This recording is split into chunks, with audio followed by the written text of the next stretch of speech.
Yes, we're back with the Smallville retrospective. It's been too long. It actually has been too long because, well, uh, I try to plan this to do it when the Top of the podcast is getting close to the end. A couple weeks, maybe a month before, as they're getting towards the end.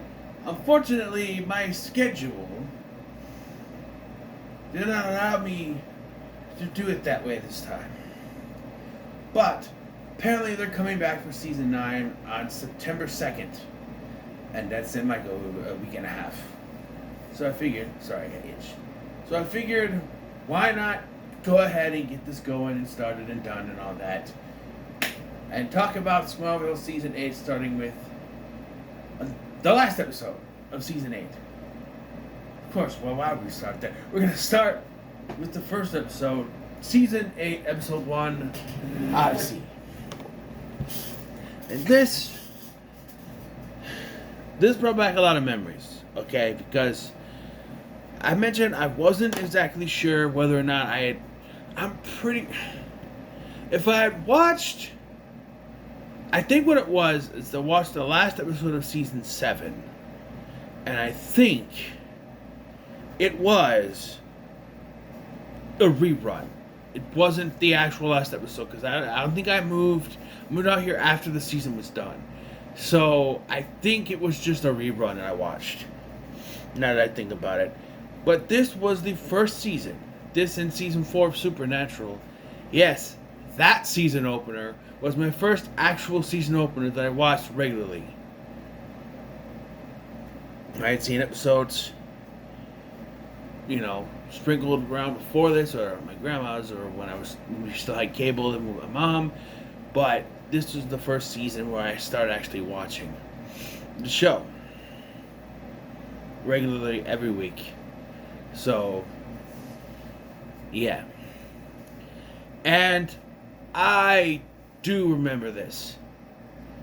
So, one of the things that confused me, well, I guess we'll wait till we get to it. This is the opening, but so I remember this, not knowing, because for those previously on Smallville, Lana went bye-bye, Lex go die-die, Chloe get handcuffed, and Jimmy say why, and yeah.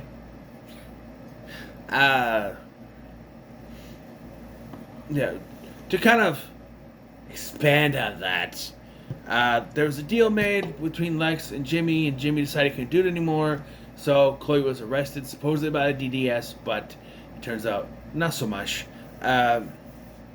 We get a flashback of Lois offering Clark to join her at the Daily Planet, which she's not sure he wants to do. Lana wakes up from her coma just to say that, hey, I'm leaving, bye-bye. Too bad I didn't stick with that. And Lex and Clark have a confrontation at the fortress, which leads it to collapse. And now, the season premiere of Smallville. And let me tell you something. Watching this, I even sat in the living room and watched most of this episode. I get a pee, but just to kind of bring back that feeling. And when I heard, and now, the season premiere of Smallville, I got the goosebumps. It brought back that feeling from when I first watched it. So, what is going on? Well, stuff is still going on in the Arctic, and we get a helicopter arriving.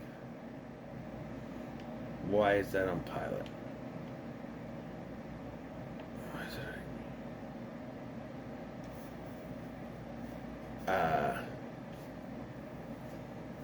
That was Sarah Canning. So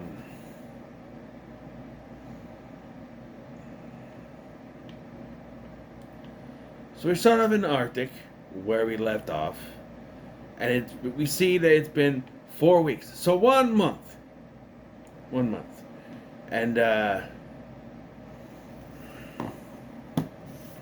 so this guy who I thought was like, he reminded me of the dad from Halloween Town 2, the fake Gollum frog dad, but it's not him. Regan Matthews is his name, and I'm gonna call him Matthews. So Matthews is heading up the special team because they're trying to find Lex because he brought him up there, and a helicopter shows up, and out comes a strange woman. We don't know her, so her name is Tess Mercer. Apparently, she is now the one left in charge by Lex after his death. Why? We don't know that yet, but we will find out. And when we do find out, you go, yeah, that was kind of obvious. Don't know why I didn't figure it out before, but yeah. And just to spotlight this character for a minute, this character is a cross of Mercy Graves and Miss Tessmacher. So they just swoosh them together, and now she's Tess Mercer. And she's there to figure out what happened to Lex. And there's something they found. They think it's human remains they found in the snow. But, and I remember watching this when this happened. I popped hard for this. When Oliver, AC, and Dinah show up, or Green Arrow, Black Canary, and Aquaman, reverse those last two. I'm just, yeah! Because I remember doing that when I came, because I had no idea, right? They're in there, and they fight, and they're like, we gotta get something. What it is that they found, and they see it, and what is it? And it cuts to, they go, oh no, and it cuts to the three of them standing out in the Arctic, and it's Clark's jacket, and then it cuts to the opening credits, and that's always been a great opening. It's like, yeah, it tells you, something happened to Clark. Where is he? What's going on? Yes. And we get the credits, and this is where 2008 Scotty was very confused. Because you start with, obviously some people left. So now it goes where it was, because they changed it all the time. But the season 6 had, was it Clark, Lana, Lex, Lois, Chloe, Lois, and then 7, Chloe, Lois, what's his name? What Lionel, right? And then the mom. Mom left at the end of season 6. She's gone. Lionel's there, but then you got and now season 8. Yeah, that's another cliffhanger I forgot to mention. Which is, it's not in the previously, I don't think, actually. But Kara is gone. Where? We'll find out sometime. She's in the Phantom Zone. We already know that, by the way. Anyway, so the opening starts, and so we have Clark, Chloe, Lois, Tess Mercer, figures she's part of it, and then Jimmy, cool, random dude, played by Sam Witwer, and I remember watching it go, who is that? From the paramedic, apparently. What is his importance? And what confused me about this the first time I watched it, he's not in the first episode, but he's a main cast member, and he's not in the first episode, and he's never been seen before this. If it's a character that's been seen before, and he's now part of the main cast, but he's not in the first episode, that's one thing. But we've never seen this guy before. We never met him before. We don't know who he is. All of a sudden, he's in the opening credits. I remember going, who's that? What? And season 9 also is confusing because they introduce a new cast member and you don't know who it is, but we'll get to that. And then after that is Oliver. Yes, Justin Hartley is now a part of the cast. So yeah. So then after the credits, we cut back to Les's mansion where Lois, disguised as a maid with a horrible French accent, shows up. She finds this USB port thing and device. But Tess finds her. She knows that she's Lois, but doesn't check her for anything, right? And like, Tess says, "Well, if Lex had Chloe arrested, then she must have done something to deserve it." So she's taken out of there, and we don't see Lois again until later. I feel like there was a scene that was deleted because we don't see what she finds on that USB device. She just shows up as part of the climax. We cut to Black Creek, Montana, where Chloe is in this chair and this guy with glasses named Ray is there. Oh, you know that because the synopsis thing calls him. I don't know names. They don't say a lot of names.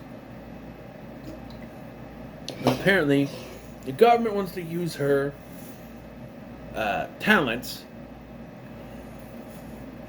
and we'll give her a lighter sentence because she hacked into the NSA in the previous season. I swear it says NASA in the episode, but here it says NSA because she's smarter than the average human. So she's like, well, it just happened. I don't know what happened. A super intelligence, which we'll find out where that goes later in this season. And again, it's another thing where it's like once it's revealed, it's like, well, yeah, that makes sense, except for it doesn't.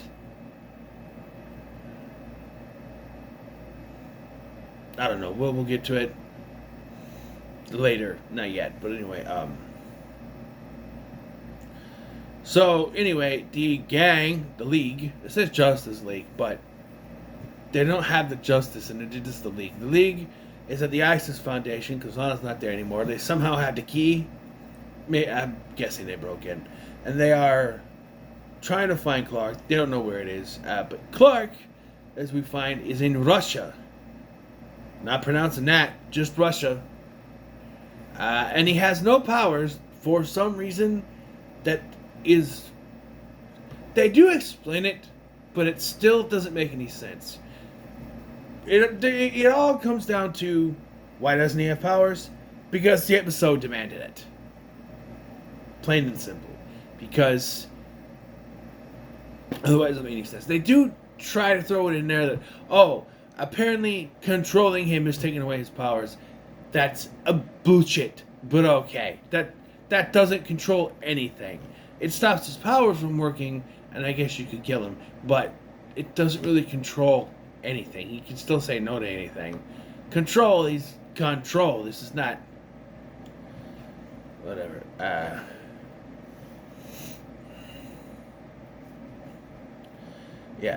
He has no powers because, of course, not. He can just get out of there. But he tries to steal the truck, but they shoot this thing at him, so he ends up driving to a bunch of barrels with water in it. They beat him up, and they say, "Do it again, I will kill you." So, they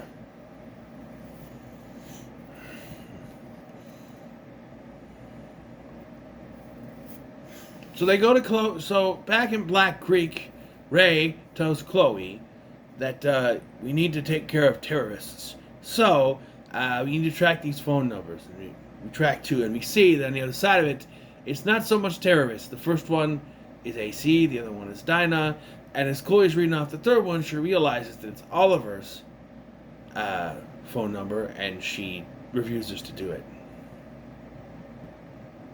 Yeah.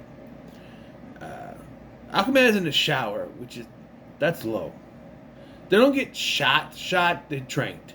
And she's in a fire estate in Quarterstack, Greenland. Okay. But, no. And that's when Chloe realizes, you're not the DDS, you're something else.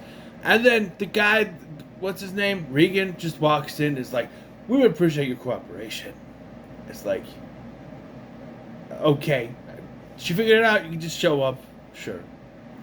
But, she tries to escape, but no dice.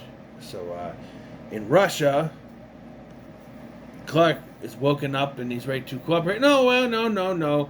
He actually tries to find his way out, but it doesn't work. Then Oliver shows up, pretending to be someone named Roy Connor. Yeah. And he's like speaking Russian, and then like he looks at Clark, has to pretend he doesn't know him. He's like, something wrong? Does my presence aggravate you? Yeah, maybe it does. Okay. They have a little fight, and he's like, you know what? I'll take some of the beluga, I'll take some of the whatever, and I'll take this guy. He goes, I give you for free!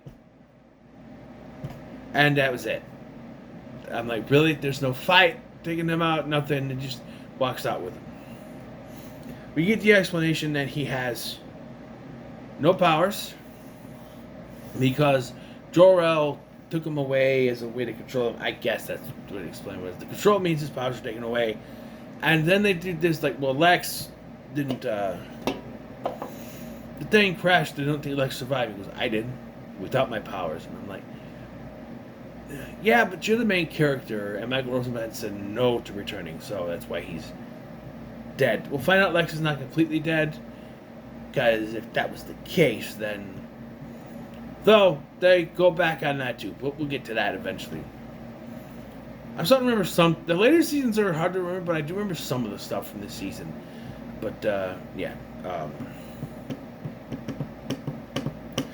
And then all of just like, there's a dark site, a black site in Black Creek, Montana. They might be holding her there. Wow, you pulled that out of your ass. Because it's time for plot convenience to make it work. It's like, how did he even know? They spent Lois spent months trying to find her, and just no. They get there and they say, well, let's split up. And as soon as they split up, he runs into Lois, and they knock out two of the security guards that she's with because she's trying to pretend to be a new employee. I'm assuming what was on the USB led her there, but we didn't see it, so I don't know. And they find Chloe, and of course Lois is immediately knocked out. But Scotty, Clark does not have his powers. So why does she need to get knocked out? Well, so they can talk about the fact that he has no powers. I know, it's completely fucking stupid, but that's what we're doing. They could have just had him split up. Or have Lois distract the guards where he goes in. Something like that. But no. She gets knocked out by a taser. But it's during this, that before this, they're able to use Chloe with some kind of kryptonite inject the kryptonite thing that allows them to control her and find Oliver, and he is there. So they inject him, and as they're trying to leave, Oliver confronts Clark wanting to know where Lex is. Clark doesn't know, so he shoots him with an arrow. He says, "Don't. Next time that I will get you to the heart. Where is Lex?" Oliver, I don't know. You're not yourself. You get shot through the hall. It's John from the Child's Play would say, through the hall. And as he lays there dying for the 5th time in this show, he's actually dying. He sees a flashback of all the people that he loved. His mom, his dad, Lana. And then John Jones shows up. Don't worry, I will protect you, Kal-El. And he flies him into the sun. And the explanation is that he threw him into the sun, and the sun's built power, and the sun's rays gave him his powers back, and took away the Martian Manhunter, so he's human now. But excuse me, I have a question. Yes, question. Clark was a human, so if you fly a human into the sun, he's gonna burn up like that piece of meat. The piece of gristle you leave behind on the frying pan when you take your steak out, and the pan's still hot, so it just fries away, and it gets a stinky smell because it's still frying. Yeah, I don't think that's how it works, but sure. For the writing of this show, the sun brought him back. Sure.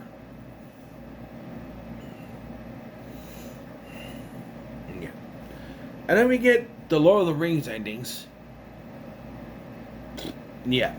Well, I'm way ahead of this.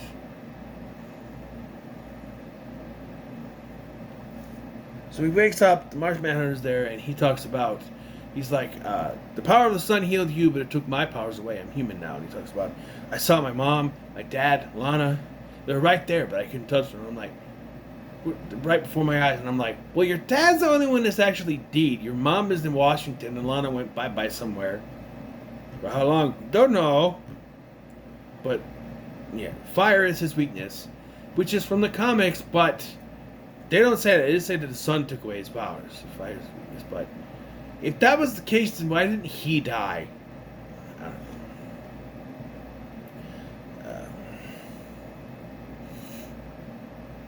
And here, ladies and gentlemen, is where the original concept for Smallville dies. Clark says that he was holding on to a life on a farm that you should let go of a long time ago. So he's going to let go of it. Yep. That sentence is the end of the original concept of this show. Of young Clark Kent growing up in Smallville. That's it. They were holding on to it for the last 3 seasons, and now it's officially done. And now we're Superman without Superman. We'll get there. Tess is in the mansion, and Cat, who's not Cat Graham, or Cat... Is that Cat Graham? No, Cat... I don't remember, but she shows up later. Cat Grant. That's what it is. Cat Graham is from the Vampire Diaries. Cat Grant. But no, she's just Cat. Strangely enough, it is Sarah Canning from the Vampire Diaries. There's that. I know her. What do I know her? She brings in a briefcase, and the briefcase is the crystal that would bring the fortress back. So the fortress not so gone, but yeah, and a footprint. A picture of a footprint is not Lex's footprint. So, yeah. We also go to the Daily Planet. Yes, because it's the Lord of the Rings, Return of the King now. And Chloe is super speeding, reading the archives of the Daily Planet when Jimmy walks in. They have a big reunion, and she's like, I seem to remember something about a ring. He's like, no, you know what? We clearly don't want the same thing. I don't want to do it. And she just goes, yes. He's like, okay, we'll just forget about it. She goes, no, Jimmy. Yes. Hello. I said that, not her. So, yes, she wants to be married to him. So, yeah, she's spent a lot of time in prison thinking about what she had, and which is one of the things from the past, and decided, to let go of, and says that she will marry him, and they kiss, hug, yeah. We're still going. So Clark meets up with Oliver, Donna, and AC on the streets of Metropolis and tells him the League needs to disband because our identities are compromised. So they split up, and he wants to help. So he's like, "Hey, you need some like form-fitting suit or something." I do want to mention that if you're wondering about the other members of the League, earlier they do say that Victor and Bart are searching other parts of the globe for Clark. So they were doing stuff. They just weren't there on screen. So they were helping to try to find him other places. Though I do feel that Bart would be more instrumental in trying to find him. He could super speed anywhere, literally, and find Clark. Lickety split, don't have a flit. I fucked it up. Lickety split, don't have a fit. Like he says, but that would make the episode too small. So yeah. And they feel like they need to find Lex, because he could be out there somewhere. Notice how they don't ever confirm he's dead. They still think he might be out there. So, yeah. And back at the Daily Planet, Clark is annoying Lois with the squeaky chair. And it's like, after a little conversation, he's like, so I'll see you first thing Monday morning. Huh? I took your advice. And I applied for the Daily Planet. Oh, so you're going to start in the bullpen? Or you going to start down the mailroom? He goes, nope. I'm starting right here. In the desk next to her, because that's the way it is in the comics. And if there's any bit of the original Smallville premise left, this completely killed it. Yes. He leaves, and she gives a little smile, and the episode ends.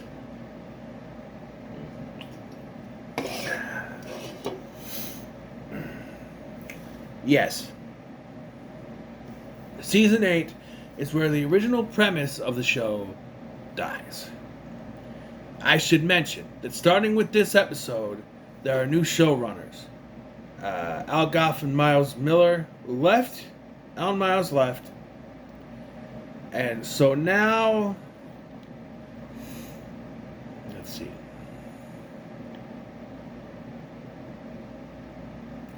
Actually, I'm going to go here. I'll get more information on the Wikipedia page than I would on IMDb for this. For the season as a whole, yeah.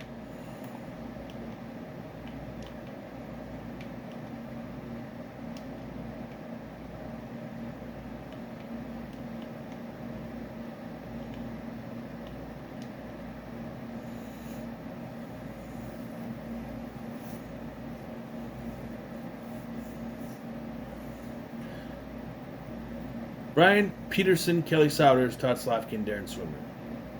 4 showrunners. Oh boy.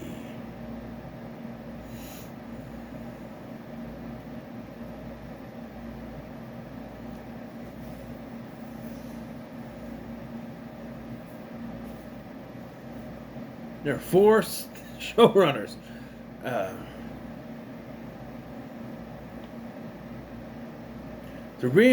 This allowed the series to reinvigorate itself by introducing new characters and storylines, as well as developing Clark's understanding of his destiny. This allowed them to take the original premise, throw it in the trash, and make it Superman without Superman. Yes. And as I was going through making the thumbnails, I said, now this season that I remember is not bad, but it begins to kind of... It goes away from what the show was originally supposed to be. And I know that season 6 and 7 kind of started doing that. 5, to me, still sort of felt like the first 4 seasons. Kinda. Because they tried to do the college thing and then that didn't work. So, now, it is definitively going to start becoming Superman. But we can't call him Superman. He can't wear the suit, and he can't fly, because that's the rules. Yeah. So, this is what we get. And what do we get? Well, you'll have to see it to come with me on this journey. But anyway, oh, that's right, rating. I forgot. I'll give this 4 out of 5. I think it's a solid opener. 4 Superman logos out of 5 is what I'll do. I think it's a solid opener. I think it works to set up the new story. The only thing that is still confusing, if you don't know about the show, or where it's headed and never seen this season before, is you're wondering, who's that other guy in the opening? This Sam Witwer guy. Who? There's no explanation. We'll get that in the next episode. But it's just like, he's there, and it's like, but he was nowhere in this episode. But, yeah, so... what are your thoughts on this episode? So make sure to like, share, and subscribe. Thanks for watching. I'm Scott, and I'll see you in the next one.